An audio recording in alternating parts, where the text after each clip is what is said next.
नमस्ते। इस नए विश्लेषण में आपका स्वागत है। चलिए, बिना किसी लंबी चौड़ी भूमिका के सीधे आज के इस बेहद दिलचस्प विषय पर आते हैं। आज हम पावर के लॉ 9 को डिकोड करने वाले हैं और सच कहूं तो इसकी शुरुआत एक बहुत ही कड़वे सच से होती है। वो सच ये है कि हमारा अपना ईगो, हमारा अपना अहंकार ही असल में हमारी सच्ची सफलता और मानसिक शांति का सबसे बड़ा दुश्मन होता है। अब जरा अपनी रोजमर्रा की जिंदगी के बारे में सोचिए। मान लीजिए आप सड़क पर जा रहे हैं और अचानक कोई ट्रैफिक विवाद हो जाता है या कोई अनजान शख्स आपको कुछ बुरा भला कह देता है। ऐसी स्थिति में हमारी पहली प्रतिक्रिया क्या होती है? जाहिर है, तुरंत पलटकर जवाब देने और अपने ईगो को बचाने की जो इंसानी फितरत है वो हम पर हावी हो जाती है। लेकिन क्या आपने कभी गौर किया है, इस पूरी बहसबाजी में जो सबसे कीमती चीज है, हमारी मानसिक शांति, वो पूरी तरह से बर्बाद हो जाती है। तो इस खतरनाक ईगो का इलाज क्या है? इसके लिए स्क्रीन पर दिख रहे इस विशाल नंबर पर एक नज़र डालिए। 6 अरब। जी हाँ, 6 अरब किलोमीटर। ये वो अविश्वसनीय दूरी है जहां से 33 साल पहले वॉयेजर 1 अंतरिक्ष यान ने पृथ्वी की वो मशहूर पेल ब्लू डॉट तस्वीर खींची थी। अगर हम इस विशाल ब्रह्मांड के नजरिए से देखें तो हमारी ये पूरी दुनिया सिर्फ एक छोटे से नीले बिंदु जैसी ही तो है। और सच मानिए, इस अनंत ब्रह्मांड के सामने हमारी आपसी बहसें, हमारे छोटे मोटे झगड़े बिल्कुल बेमानी लगते हैं, हैगा? और यही एहसास आज के हमारे मुख्य सबक के लिए एक बेहतरीन आधार तैयार करता है। तो आज के हमारे इस विश्लेषण का रोड मैप कुछ इस तरह रहेगा। हम शुरुआत करेंगे मानव ईगो की कीमत समझने से। फिर हम देखेंगे कि कैसे बहस पर हमारे कर्म भारी पड़ते हैं। उसके बाद हम बात करेंगे सबूत की ताकत की। फिर सही लड़ाई चुनने की अहमियत पर गौर करेंगे और आखिर में दूर जाने के मनोविज्ञान को समझेंगे।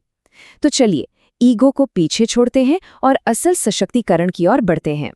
सबसे पहले बात करते हैं मानव ईगो की कीमत की और ये समझने की कोशिश करते हैं कि बहस करना क्यों हमेशा घाटे का सौदा है। देखिए, ईगो के चक्कर में होने वाली फालतू बहसों में उलझने का असली नुकसान सिर्फ ये नहीं है कि हमारा समय बर्बाद होता है। इसका सबसे बड़ा और गहरा नुकसान है हमारी मानसिक शांति का छिन जाना और हमारे शरीर की उस कीमती ऊर्जा का खत्म होना जिसे हम किसी बहुत ही बेहतरीन काम में लगा सकते थे। और यही बात हमें आज की चर्चा के केंद्र यानी 48 लॉज ऑफ पावर के 9वें नियम की ओर ले जाती है। यहाँ हम देखेंगे कि क्यों एक्शंस यानी हमारे कर्म हमारी बातों से ज्यादा मायने रखते हैं। लॉ 9 बहुत ही सीधे और स्पष्ट शब्दों में कहता है कि अपने कार्यों से जीतें, अपनी बहस से कभी नहीं। इसका सीधा सा मतलब ये है दोस्तों कि असली जीत हमेशा उस चीज से मिलती है जिसे हम ठोस रूप में करके दिखाते हैं, न कि उन बातों से जो सिर्फ शब्दों में ऊंची आवाज में कही जाती हैं। जरा सोचिए, जब भी हमारा किसी विवाद से सामना होता है तो अक्सर हम 3 में से कोई एक काम करते हैं। पहला कदम, अपने ईगो में आकर लड़ना या सामने वाले पर हमला कर देना। दूसरा कदम, खुद का बचाव करने लगना। या फिर तीसरा कदम, जो असल में शक्ति और परिपक्वता का सबसे शानदार प्रदर्शन है, अपनी मानसिक शांति को बचाए रखने के लिए वहां से खामोशी से दूर चले जाना। अब हम इस विश्लेषण के तीसरे हिस्से पर आते हैं, जो है सबूत की ताकत। क्योंकि बात सिर्फ दूर चले जाने की नहीं है। कई बार ऐसी स्थितियां आती हैं जब किसी बातचीत या विवाद में शामिल होना हमारी मजबूरी बन जाता है। तो वहां हमें अपनी रणनीति बदलनी होगी। वहां हमें फालतू की बहस में पड़ने के बजाय सिर्फ और सिर्फ अकाट्य सबूत पेश करने पर अपना पूरा ध्यान लगाना चाहिए। इस बात को इतिहास के एक दिलचस्प नजरिए से समझने के लिए व्लादिमीर पुतिन के इस कथन को देखते हैं। उनका कहना था कि सिर्फ विनम्रता की तुलना में बंदूक और विनम्रता का एक साथ होना कहीं ज्यादा प्रभावशाली होता है। अब यहाँ ध्यान दीजिए, इस संदर्भ में बंदूक का मतलब कोई हथियार नहीं है, बल्कि ये हमारे तथ्यात्मक सबूतों और हमारे ठोस प्रदर्शन का एक प्रतीकात्मक हथियार है। कहने का मतलब ये है कि जब इंसान के पास मजबूत सबूत होते हैं तो उसकी विनम्रता भी सामने वाले को आसानी से चुप करा देती है। चलिए इसे बिजनेस की दुनिया के एक बहुत ही व्यावहारिक उदाहरण से समझते हैं।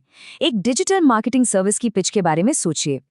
एक तरफ वो पिच है जहां आप जुबानी तौर पर रेवेन्यू को 10 गुना करने के बड़े बड़े दावे कर रहे हैं, और दूसरी तरफ वो पिच है जहां आप 7 दिन का फ्री ट्रायल दे रहे हैं या अपने पिछले क्लाइंट्स के 100 गुना वाले नतीजे एक ठोस सबूत के तौर पर दिखा रहे हैं।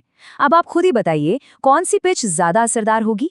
जाहिर है, जब आपके पास सबूत होते हैं तो आपका मुनाफा और आप पर लोगों का विश्वास अपने आप 10 गुना बढ़ जाता है। अब जब हम सबूत की ताकत को समझ चुके हैं तो हमारे लिए ये जानना भी उतना ही जरूरी हो जाता है कि इसका इस्तेमाल आखिर कब करना है और कब खामोश रहना है, जो हमें चौथे हिस्से पर लाता है, सही लड़ाई चुनना और बहस के रिटर्न ऑन इन्वेस्टमेंट यानी ROI को समझना। उदाहरण के तौर पर सोचिए कि आप किसी पार्टी में हैं और वहां किसी ऐसे व्यक्ति से बहस करने लग जाते हैं जिसका मानना है कि धरती चपटी है, या फिर क्लास में सिर्फ ओवर स्मार्ट दिखने के लिए आप अपने टीचर की किसी छोटी सी गलती को पकड़ने लगते हैं। ये कम समय के लिए अपना ईगो संतुष्ट करने के बहुत अच्छे तरीके हो सकते हैं, लेकिन सच तो ये है कि ऐसा करने से लंबी अवधि में आप अपनी सोशल कैपिटल और अपने अच्छे रिश्ते खत्म कर बैठते हैं। याद रखिए, अंतिम युद्ध जीतने के लिए कभी-कभी छोटे युद्ध हारना बहुत बड़ी बुद्धिमानी होती है। इसलिए अब से किसी भी विवाद में उलझने से पहले हमें हर बहस को एक बिजनेस इन्वेस्टमेंट की तरह देखना चाहिए। इस आर्ग्यूमेंट ROI फ्रेमवर्क के 3 बहुत ही अहम सवाल हैं जो आपको हमेशा खुद से पूछने चाहिए। पहला, इस बहस से मुझे क्या फायदा होगा? दूसरा, इससे मेरा क्या नुकसान होगा? और तीसरा, इसमें मेरा समय, पैसा और मेरी सबसे कीमती मानसिक शांति, जैसे कितने संसाधन खर्च होने वाले हैं। ये जो रणनीतिक धैर्य है ना, ये आज की कोई नई बात नहीं है, बल्कि ये इतिहास में बहुत गहराई से बसा हुआ है। एक बहुत ही मशहूर लैटिन वाक्यांश है, एक्टा नॉन वर्बा, जिसका साफ और सीधा मतलब है शब्द नहीं, कर्म। ये नियम हमें प्रेरित करता है कि हम अपनी सोच को सिर्फ बोल बोलकर दूसरों को समझाने के बजाय उसे अपने ठोस कार्यों में उतारें, क्योंकि जो सचमुच समझदार हैं वे आपका काम देखकर ही सब कुछ समझ जाएंगे। अगर हम समय के पैमाने पर गौर करें तो वो भी सचमुच बहुत दिलचस्प है। एलन मस्क जैसे जो बेहद सफल लोग होते हैं, वे चीज़ों को कभी छोटे पैमाने पर नहीं देखते। वे 10 से 20 साल की लंबी प्लानिंग पर काम करते हैं। ऐसे लोग किसी पल भर की बहस में जीतने के लिए अपने दीर्घकालिक रिश्तों को कभी खतरे में नहीं डालते। असल में सारा खेल भविष्य को देखने का है, ना कि आज की किसी छोटी सी फालतू बहस को जीतने का। अब हम इस विश्लेषण के अंतिम और शायद सबसे महत्वपूर्ण हिस्से पर आते हैं, दूर जाने का मनोविज्ञान। किसी आक्रामक व्यक्ति या बिना सिर पैर की बहस से खुद को पूरी तरह अलग कर लेने के लिए जिस मनोवैज्ञानिक महारत की जरूरत होती है, उसे समझना हमारे लिए सबसे ज्यादा जरूरी है। हमें इस बात को बहुत गहराई से समझना होगा कि कई बार सामने वाला इंसान इसलिए बहस नहीं कर रहा होता क्योंकि उसे आपसे कोई तार्किक असहमति है, बल्कि ये अक्सर उनके खराब मूड, उनके निरी तनाव या किसी पुरानी निराशा का गुबार होता है जो वो आप पर निकाल रहे होते हैं। ऐसी स्थिति में उनकी इस मानसिकता को समझना और वहां से चुपचाप चले जाना ही हमारा सबसे बेहतरीन और परिपक्व कदम होता है। तो इस पूरे विश्लेषण को एक साथ समेटने के लिए रोजमर्रा की जिंदगी में लॉ 9 के ये 4 मुख्य निष्कर्ष हैं जिन्हें हमें हमेशा याद रखना चाहिए। पहला, अपने बयानों को हमेशा अकाट्य सबूतों का साथ दें। दूसरा, ये याद रखें कि सिर्फ विनम्रता से कहीं ज्यादा ताकतवर आपका ठोस प्रदर्शन होता है। तीसरा, अक्सर लोगों का मूड ही उनके दिमाग को चलाता है, इसलिए किसी को भी बदलने के लिए मजबूर न करें। और चौथा, हमेशा ऐसी लड़ाइयों से बचें जो आपकी लंबी अवधि की शांति को नुकसान पहुंचा सकती हैं। इस चर्चा को खत्म करते हुए मैं आपके सामने एक आखिरी और थोड़ा उकसाने वाला सवाल छोड़ना चाहता हूं। क्या किसी फालतू की बहस को जीतकर खुद को सही साबित करने की वो छोटी सी पल भर की खुशी वाकई आपकी अंतिम मानसिक शांति और आपकी दीर्घकालिक सफलता की कीमत चुकाने लायक है? इस विचार पर जरूर गौर कीजिएगा। इसी के साथ हमारा आज का ये विश्लेषण यहीं समाप्त होता है। याद रखिए, अपने ज्ञान को हमेशा अपने कार्यों में दर्शाएं।